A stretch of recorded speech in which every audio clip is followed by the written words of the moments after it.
don't know, this morning, thinking about our interview, I almost want to call it micro plagiarism. That's what it feels like to me. Certainly on images, I know that's a whole other to just the idea of taking somebody's phenomenal, unique, original art. Welcome to Beyond Unstoppable, the podcast that explores the intersection of biology, psychology, and technology. Here is your host, Ben Angel. Today we have a special guest who is transforming the social media landscape. Join us as we sit down with the incredible Mari Smith, a thought leader and author known as the Queen of Facebook. In this episode, Mari discusses the latest social media trends and strategies for scaling your business using Facebook and Instagram. Mari also discusses the impact of artificial intelligence on digital marketing, including her thoughts on generative AI and ChatGPT, AI voice cloning, and the risks of AI manipulation.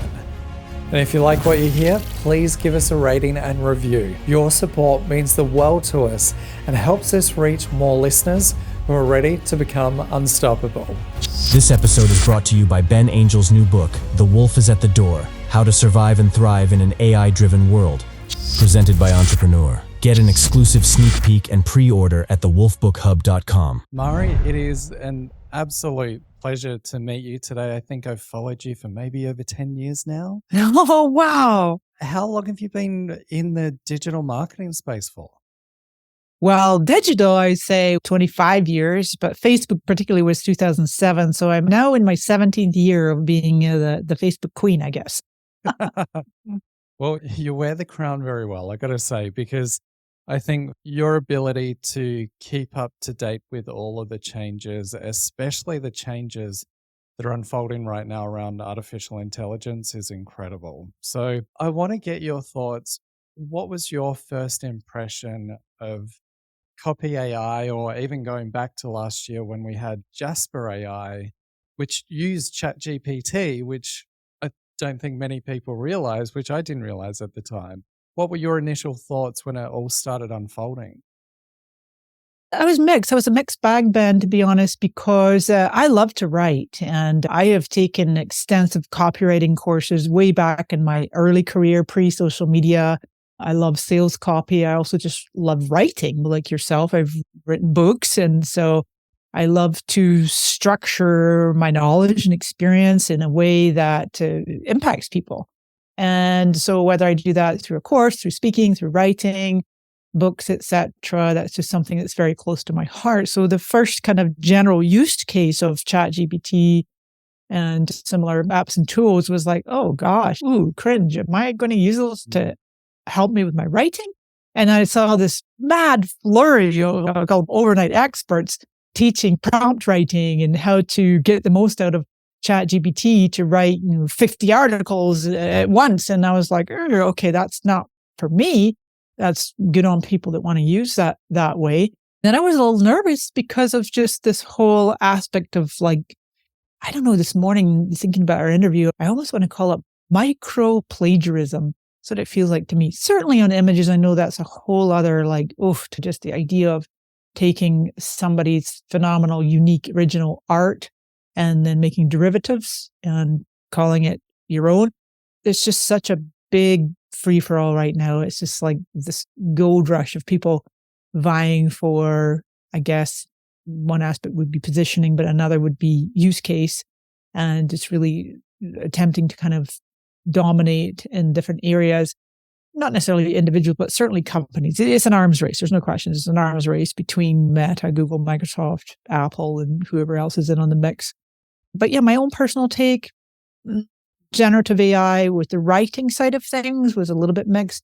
And then I thought, you know what? I've got a course coming up, and I had already written my outline for this particular course I was working on social media.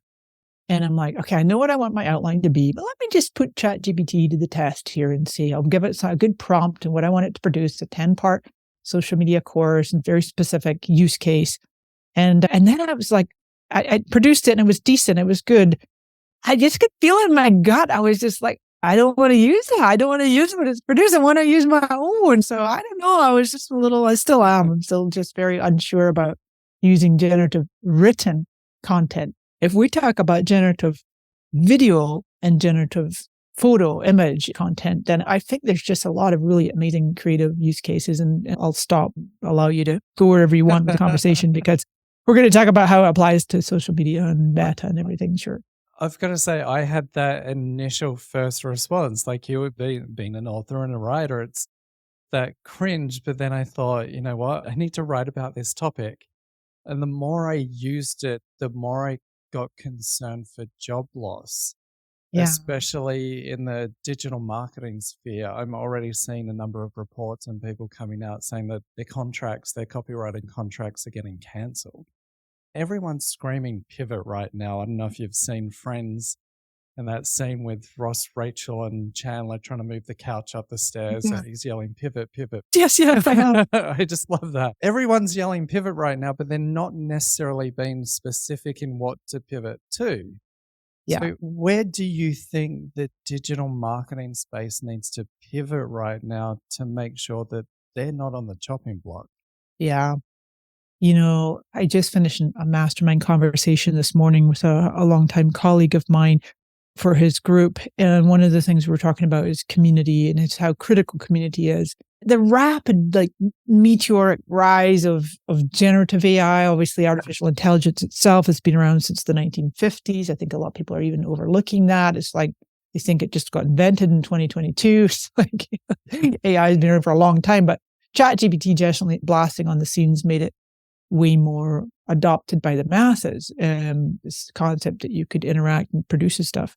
But the human element as a marketer, as a business person, looking to see what is the unique, heartfelt, soul-felt, human, irreplaceable value that you bring to the table that really no amount of AI, no amount of deep fakes or synthetic voices or whatever can produce, because that's what to focus on, I believe. And if you give too much merit to the fear, the anxiety, or the frenzy, or the excitement even, okay, yeah, there's massive amounts of AI companies popping up every day. The venture capitalists are going crazy, going gangbusters, funding left, right, and center, all the different AI apps that or platforms or companies that are springing up. But I think I posted something on Facebook maybe a few months ago where I was like, PSA, right? Public service announcement. You do not have to keep up. When you're just seeing this constant flurry of 400 new AI apps just created every 24 hours. And absolutely, we start getting FOMO, right? Everybody's like, oh my God, I can't keep up. I'm missing out. I got to focus on running my business. I can barely keep up with social media. Now I got to keep up with AI. And it generates this sense of stress and anxiety and being left behind, and everybody else has figured it out and you haven't. And so back to this PSA, I was saying, just stay basically informed to the best of your ability. I gave him some resources. Like I love following Paul Raitzer. He's the CEO and founder of the Marketing AI Institute, and he has a podcast. So let them stay on top of it. That's their forte. That's their wheelhouse. You just tune into the podcast and keep yourself up to date and knowing what you need to know. But back to this part about just focusing on the depth, the community, the unique human aspect that you bring to the table. There's so many ways to come at it. But I said this PSA, you don't have to keep up.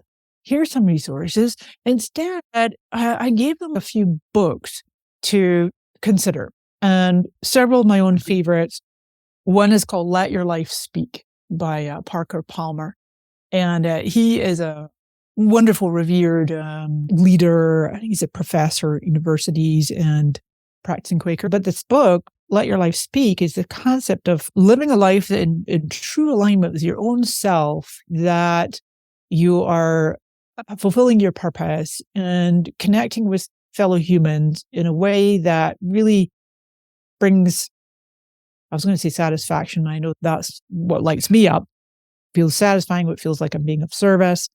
I'm bringing that up, Ben, because the response, I posted on both Facebook and Instagram, and the response in my audience was just, I could feel this collective sigh of relief. Thank you, Mari, for saying the unsaid. I mean, even just telling you that right now is giving me goosebumps.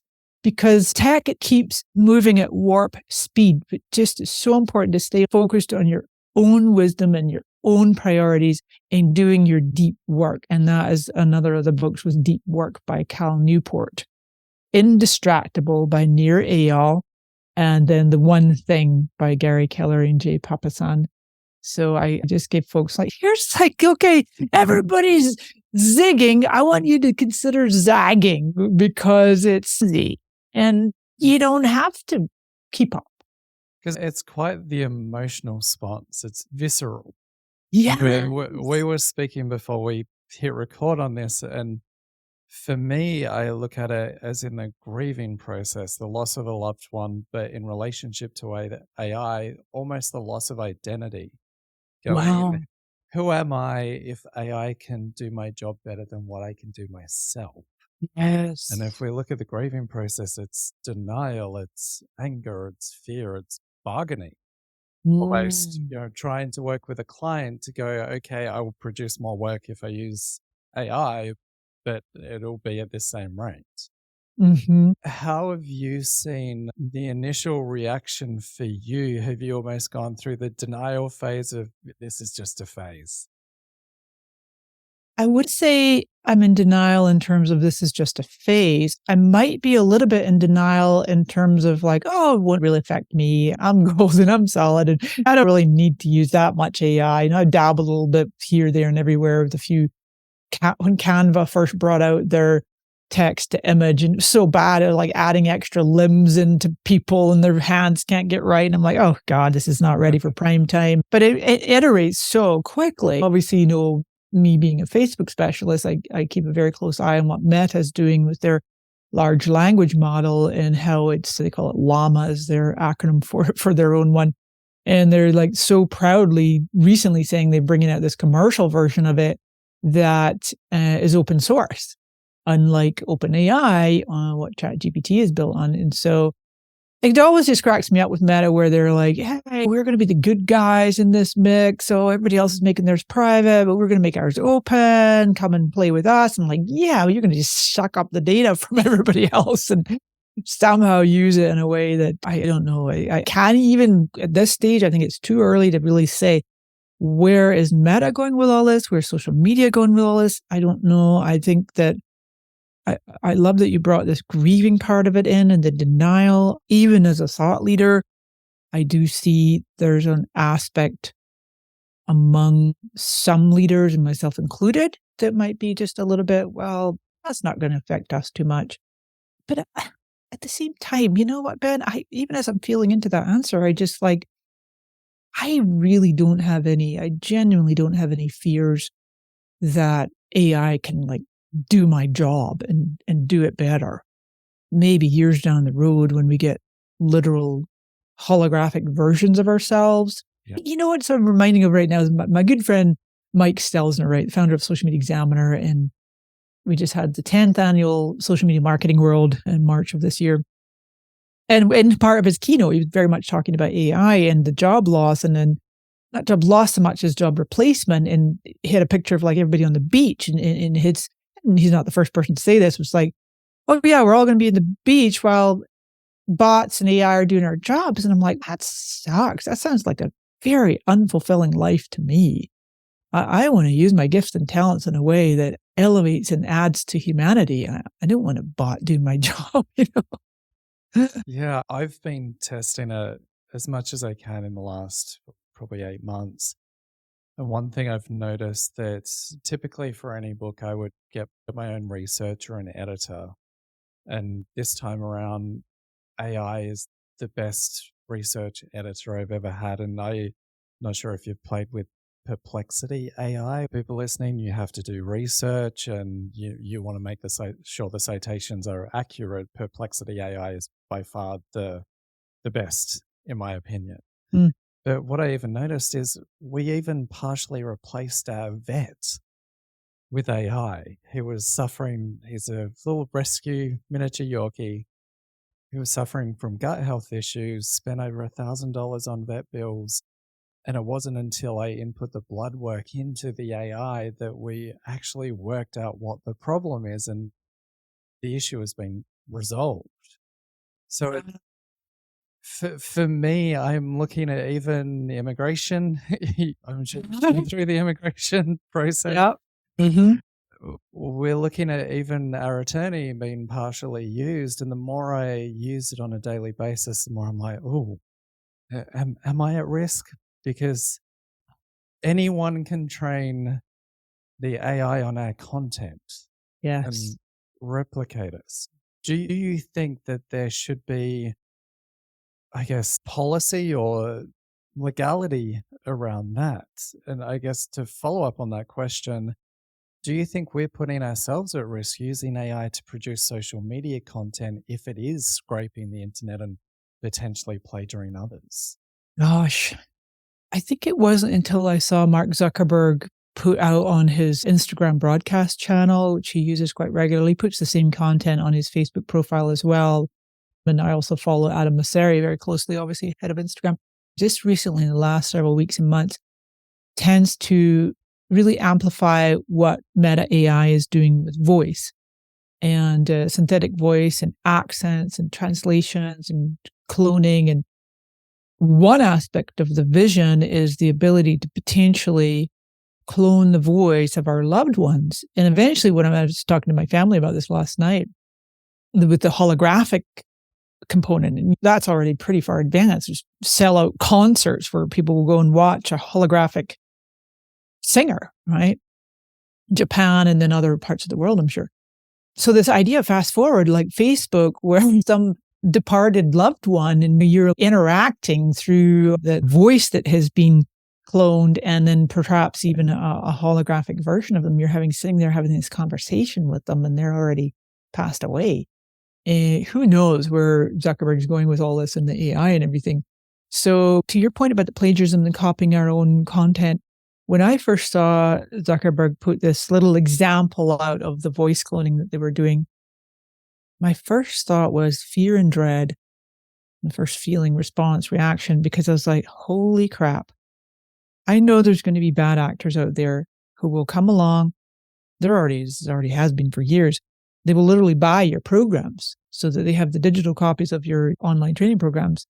And whatever, they'll just, like you say, using your voice, come up with something and just create this whole version of you and your voice and sell it and make money. And that just gave me this really gnawing feeling in the pit of my stomach. I was like, ouch, that is going to be creepy. How in the heck are we going to regulate this thing? Yeah. Social media is basically almost 20 years old and it's still really never been properly regulated. So how in the heck are we going to regulate AI at moving at such warp speed? I don't know.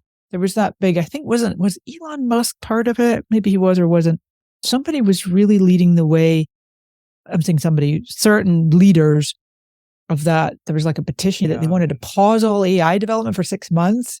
And Jan LeCun, who's quite the genius, he's the head of Meta AI, he's tweeting, we're not signing it. We're full steam ahead.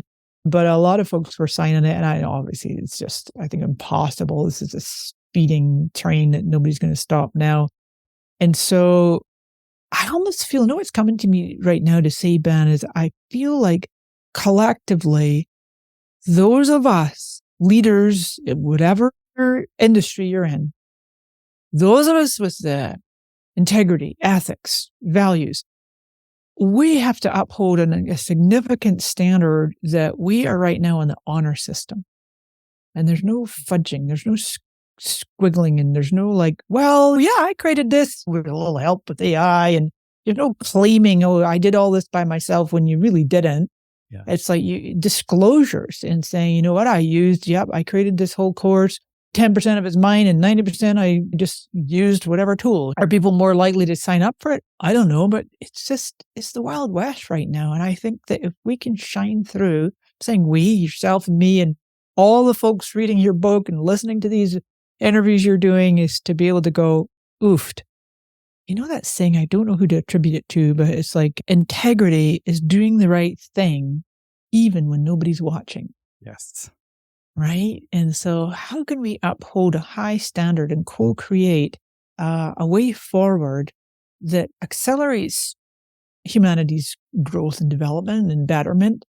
And it challenges all of us to just a more transparency, Yeah. honesty, truth. So there's going to be like so much fake news. Social media is going to be producing this content. You're not going to know what's real anymore. And people, I call them the masses, and I don't mean that negatively, mass populations of the world and of the countries, generally speaking, just kind of go with the flow and just follow what's being fed to them and don't always think for themselves and challenge the norms and go, wait a minute, let me just do a little bit of research here and make sure this is factual. Before we continue, Beyond Unstoppable is brought to you by Ben Angel's new book, The Wolf is at the Door: How to Survive and Thrive in an AI-Driven World. Get your exclusive sneak peek and pre-order at thewolfbookhub.com. Now, back to the show. The one thing that I've been grappling with is you brought up the cloning, the AI voice clone. Yeah. Within a week of writing the introduction of my book, I spoke to our next door neighbor who works in national security. And they're already kind of in a panic, and I won't say where or who he works for. Yeah. But his family, his nephew is autistic and is in a care center. Last year, they were getting scam calls. Just sounded like a general scammer from overseas. They needed money. He was supposedly in a new care facility. About 3 months ago, it sounded like him on the call. So what we're seeing is it's also targeting people who can't necessarily stand up for themselves. And it could have been as simple as ringing him up to record his voice to then clone his voice.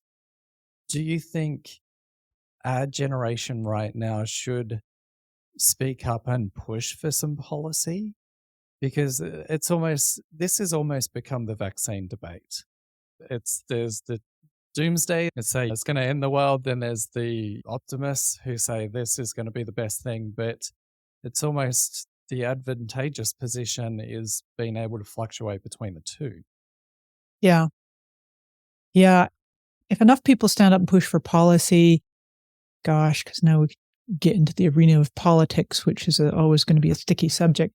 There's no question that politicians around the world are seeing how critical it is to act fast and introduce regulations, laws, guidelines, certainly. And maybe in Europe, they're being a little bit more forward thinking or a little more advanced in their developments than the US, North America, perhaps, because I do see that, for example, privacy laws, for instance, the Threads app is not available, or last I looked, not available in Europe because of certain data laws in Europe. But when I flash on when you're saying about should some of us push for policy is, I understand that, I'm pretty sure it was Google, we can verify these facts, I'm going by my memory, that Google, maybe in the last 12 months, they let go of their ethics team because they were slowing down the development.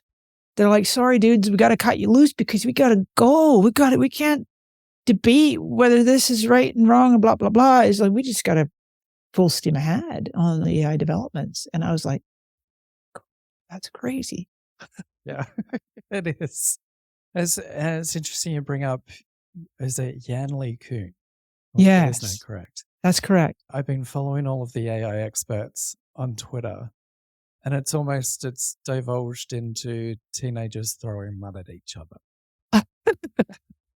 And I have to say, from a standpoint of looking at this, and obviously I follow your work intently, the thing that I admire about you is that you're always grounded. And it's almost as if some of these AI experts have lost their collective minds. Yes. What are your thoughts on the dialogue that's occurring between some of these individuals right now? These are the ones that are leading the way and going to introduce revolutionary change to the entire world. It is predominantly, the entire planet tends to be driven by fear and greed. In fact, even like the stock market, I don't always follow it that closely, but don't they call it like the fear and greed index or something, that you can tell where the stock market is going by how much fear, how much greed is going on. And I see that with the AI developments that these companies see, oh my gosh, there is a massive stake to claim here. I forget who it was, Ben. Maybe it was the Chinese in general that had said, whoever like wins AI will win the world or controls or something along those lines, something like that. But the point is that there is a competition here amongst these giants. And the giant companies, Meta, Google, Amazon, Apple, Microsoft, they are run by people, right? So we just take Jan LeCun as an example, where he's head of Meta AI, and a lot of people respect and revere him in the AI space and just even in the technical Silicon Valley space and beyond. What is your thought on their behavior? Because these are the individuals that are going to change the world, and yet they're the ones throwing the mud and acting like teenagers. I mean, we even have the case of Jeffrey Hinton, who left Google, who was essentially developed the neural networks that AI is. Then he left, so he could speak about the dangers of AI. Exactly. And he's all warning everybody about the integrity. That is weird. Something that has brought me so much peace, and I love that you mentioned grounding, and I really appreciate that. The last 3 years, I have been deeply immersed in my passion project, which is studying the human design system. And that has been around since the late 1980s. It's a fusion, a synthesis, a beautiful blend body of work knowledge that is Eastern and Western astrology, the Chinese I Ching, thousands of years old, the Book of Changes, astrology, astronomy, biology, genetics. And it's just the best system I have ever come across for self and other knowledge. It also talks about a great mutation, a great change that the planet Earth and humanity is going through that shifts into a different background frequency starting around 2027. So we are very close to that. And this is super esoteric, and some of your audience might be interested or not. But what's happening in 2027 is the completion of a 411-year planetary cycle.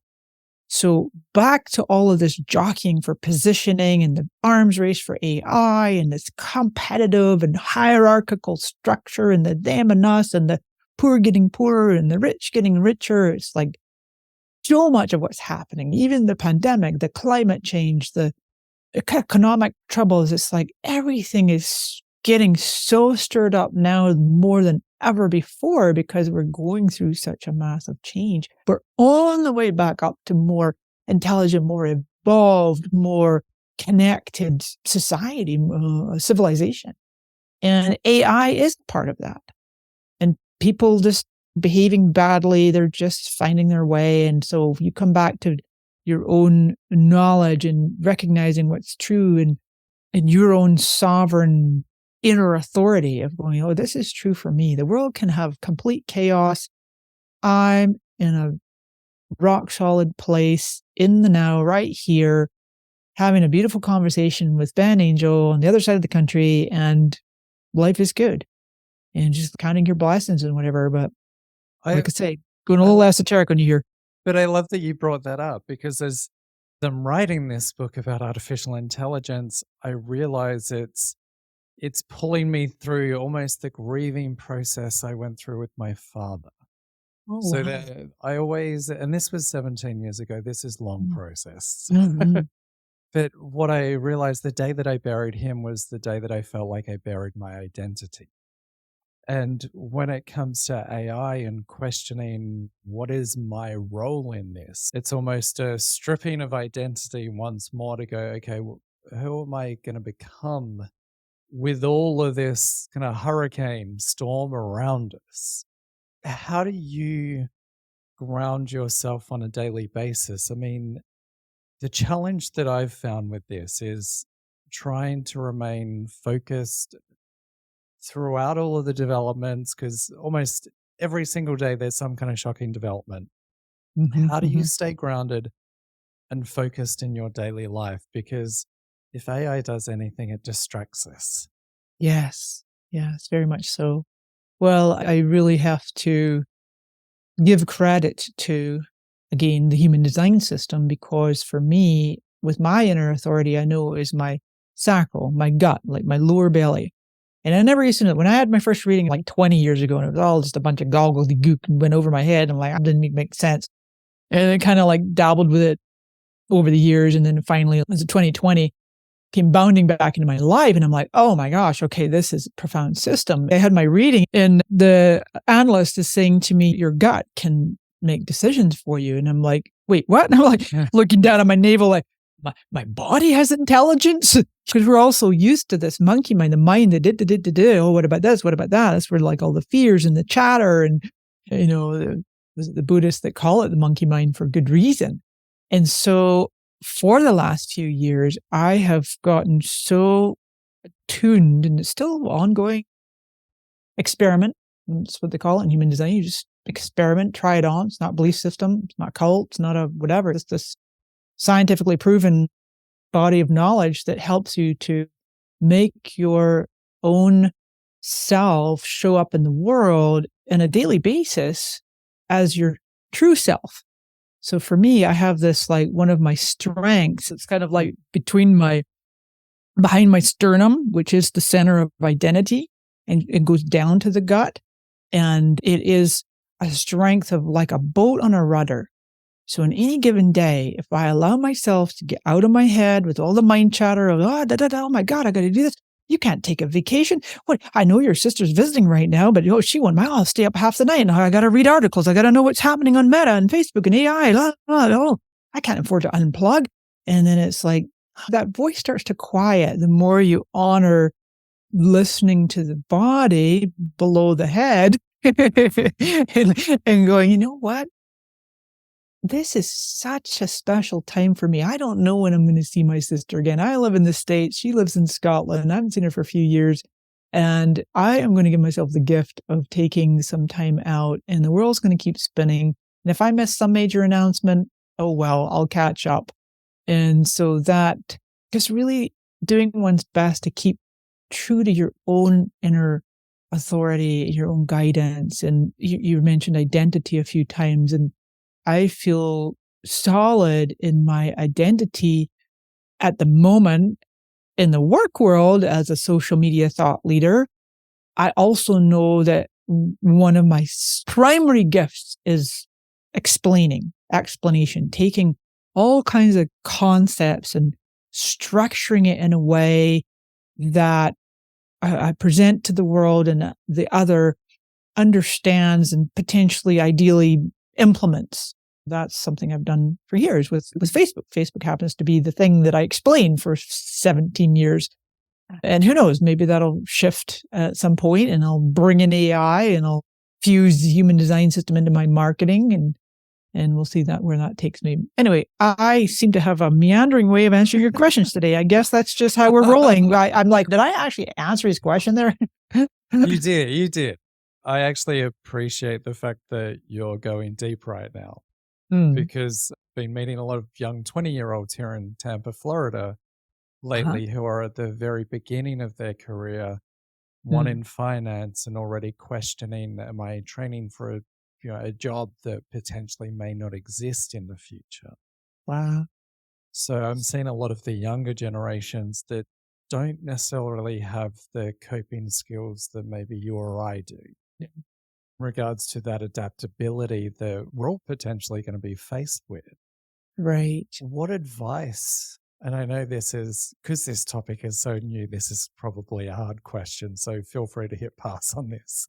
Okay. What advice would you give to those younger generations thinking, okay, what do I need to do in my career to make sure that I'm adaptable and I'm fluid and I don't have a complete breakdown if things change next month and there's a job loss? What kind of advice would you give to that younger generation that are listening? What's coming to me is skill up. Just those two words, skill up. So skill up in terms of diversifying. So yeah, I know there's only so many hours in the day. And if you're in training to have a good career in finance or whatever industry, yeah, go deep with that, make that really your specialty. And I love that concept of going an inch wide and a mile deep, and not necessarily the other way around. At the same time, looking to see what does light you up to add to your studies in a little bit of spare time, maybe learning another language, learning a whole other skill, something that completely diametrically opposed to what your intended career is.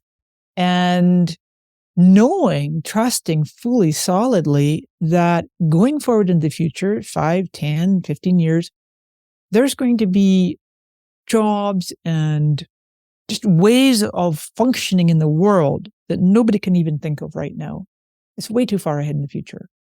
And if you allow yourself to get too far ahead, you won't even sleep at night. You'll get so anxious. You'll be missing out on living your beautiful life right here and right now.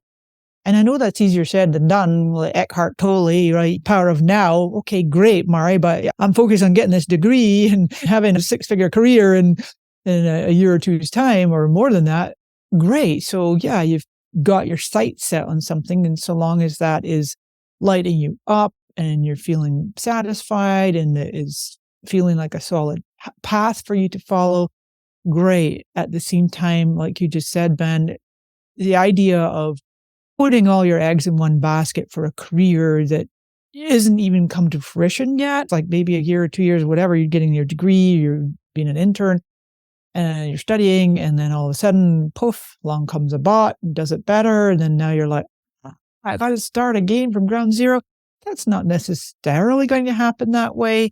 Not everybody's born to be an entrepreneur, but I think that we're seeing a massive boom in entrepreneurship, and even like parents with young kids teaching their kids to start little side hustles and become enterprising and understand how to use the internet to make money. So that's an aspect too. But I would just say, come back to that skill up, just learn as many skills as you can.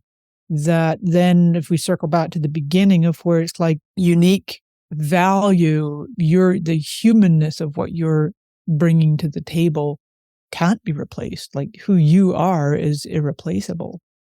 Would you add personal one-on-one networking to that? Because in relationship to, I mean, we've already seen AI perform better at bedside manner than doctors, which, hey, let's be real, that's probably not hard. Yes, yes. Depending on who your doctor is. But do you think it's almost that face-to-face that we need to start reestablishing again? And this is something that you're obviously great at. That I can just feel that in my body when you're saying those words. It's like my cells are dancing. My heart even expanded a little bit there as you were saying that, because yes, going forward way into the future, they're going to have these deep fakes and even like holographs and actual robots that are designed to function like a human. At the same time, there's parts of our brain that are going to go, there's just like that little niggle at the back of the brain. You're like, I don't think that's real. That something feels off. Trust that, right? Trust that gut, that intuition, that instinct. And so the in-person, nothing will replace that. Yeah. Nothing. No amount of VR goggles or, I've always said that there's no amount of sophisticated technology that will ever replace the live in-person, skin to skin, in aura, connecting, networking, friendship building, whatever it might be, community building.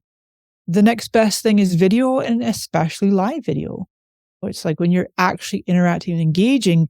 If I was a deep fake right now, Ben, and let's say it's a little bit further forward in a few years' time and we've more advanced, and we've scheduled this interview, and you're real you and I'm fake me, at some point you would have gone like, I just asked Maria a question and she's like, I don't think she really heard me, or something's going to happen in your brain, or like some mannerism or some weird thing I was doing with my hand. You're like, that's not the real Mario.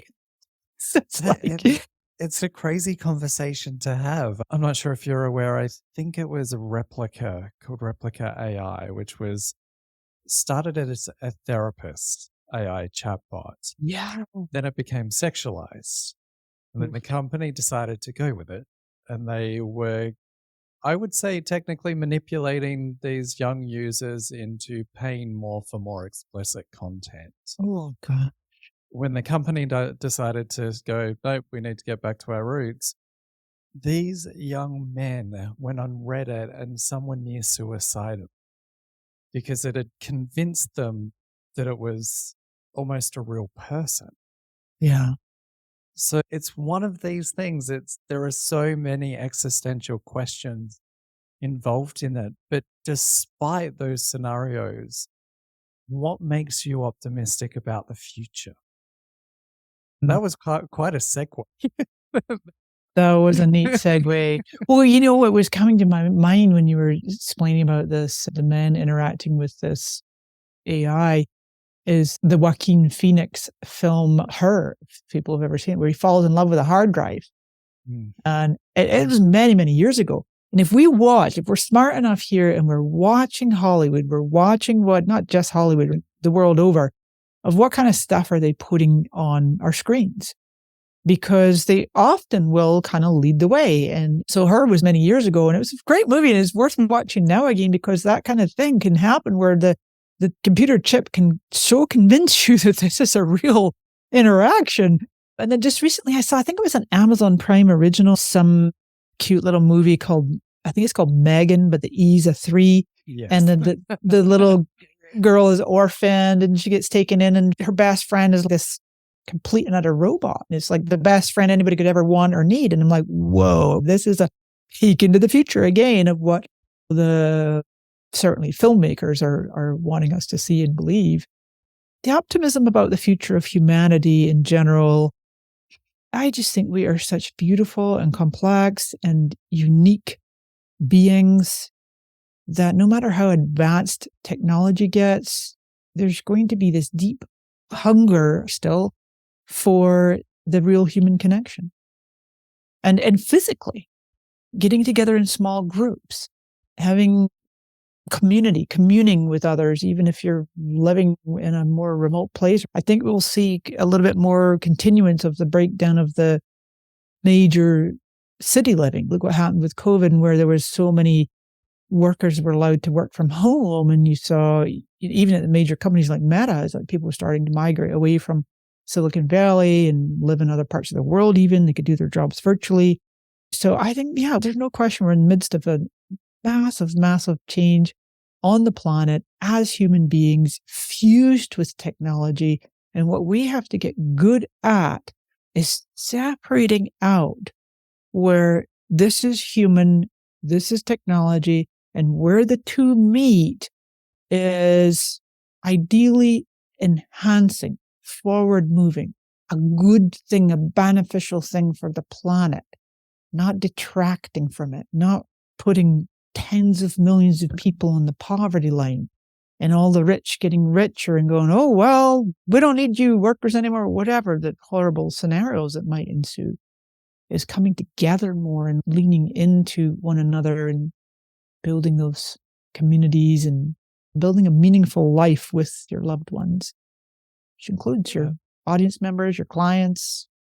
I couldn't agree more on that. I believe also will be the competitive advantage moving forward for people, is being able to reconnect with ourselves and with each other. Yeah. I love that. Mari, I want to thank you so much. We went deep. I appreciate that. Yeah, I do too. It's lovely. And I always get tears in my eyes. I can't wait to see what you're doing with this book and the interviews. I think it sounds like an amazing project, and I'm honored to be a part of it. And obviously keep me posted when it comes to fruition. I'll happily share it with my tribe. Learn more about Mari Smith at marismith.com. And if you haven't already, subscribe to Beyond Unstoppable and visit thewolfbookhub.com for your exclusive sneak peek of The Wolf is at the Door. And stay tuned for next week's episode.